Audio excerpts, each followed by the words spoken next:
Баршаңызға қайырлы күн. Бүгін сіздермен өте дәмді трайфл десертінің рецептімен бөлісетін боламын.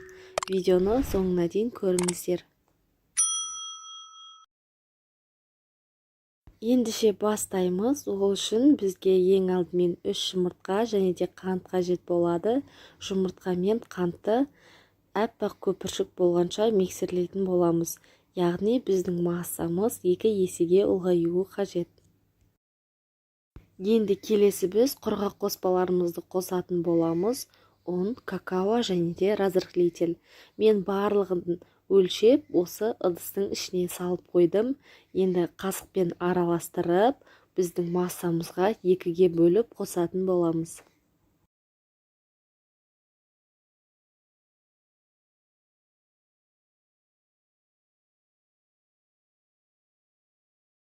Енді ұнымыздың екінші бөлігін қосамыз.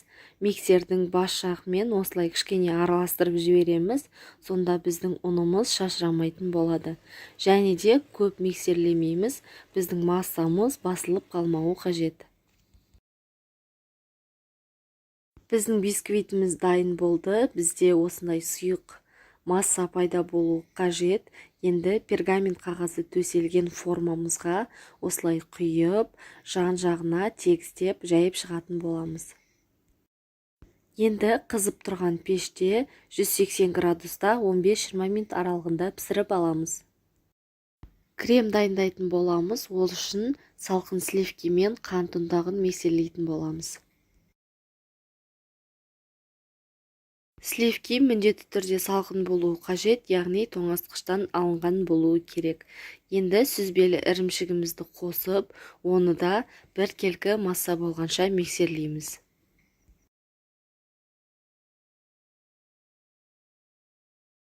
Ешқандай түйіршіктер қалмау керек. Көріп тұрғандарыңыздай біздің креміміз қоюланып дайын болды. Бисквитіміз дайын болды. Енді оны суығанша қойып қоямыз. Трайфлдың бетіне глазур дайындайтын боламыз. Ол үшін бізге шоколад және де кілегей қажет болады. Микроволновкада ерітіп, екеуін араластыратын боламыз. Микроволновка болмаған жағдайда водяной баняда ерітіп алуға болады. Біздің шоколадымыздың суығанын күтеміз. Ыстықтай кремнің бетіне құюға болмайды. Суыған бисквитімізден осындай крошки дайындап аламыз, яғни бисквитімізді үгітетін боламыз. Дайын болған крошкиді трайфлдың осындай формаларына салып шығамыз. Трайфлдың формасы кез келген кондитерлік дүкенде сатылады. Енді кремімізді осындай кондитерлік қапшыққа салып, бисквиттің үстіне жағып шығатын боламыз. Егер үйлеріңізде кондитерлік қапшық болмаса, қасықпен жағып шықсаңыздар да болады. Енді креміміздің бетін осылай қасықпен тегістеп шығатын боламыз. Қалауларыңызша арасына начинка салсаңыздар болады, немесе жемістерді бөліп қоссаңыздар болады.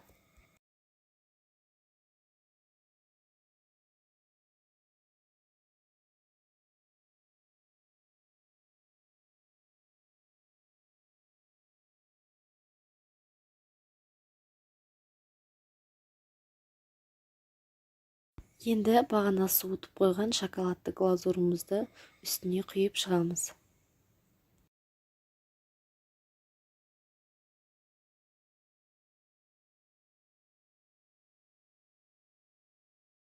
Бетіне өз қалауларыңызша кез келген жеміс-жидектерді пайдалансаңыздар болады. Мен клубника және бананды пайдаландым.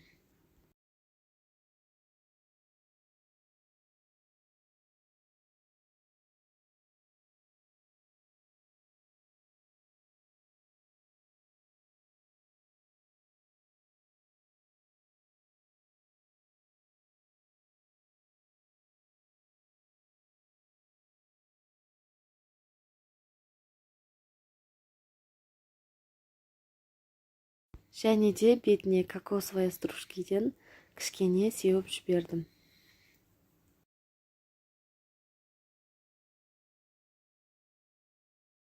Қалауыңызша осындай шоколадтарды пайдалануға болады. Осымен біздің өте дәмді трайфл дайын болды. Милка десерті деп те атайды. Сіздерге де дәл осы рецептпен жасап көруге кеңес беремін. Каналға тіркеліп, лайк басып, пікір қалдыруды ұмытпаңыздар.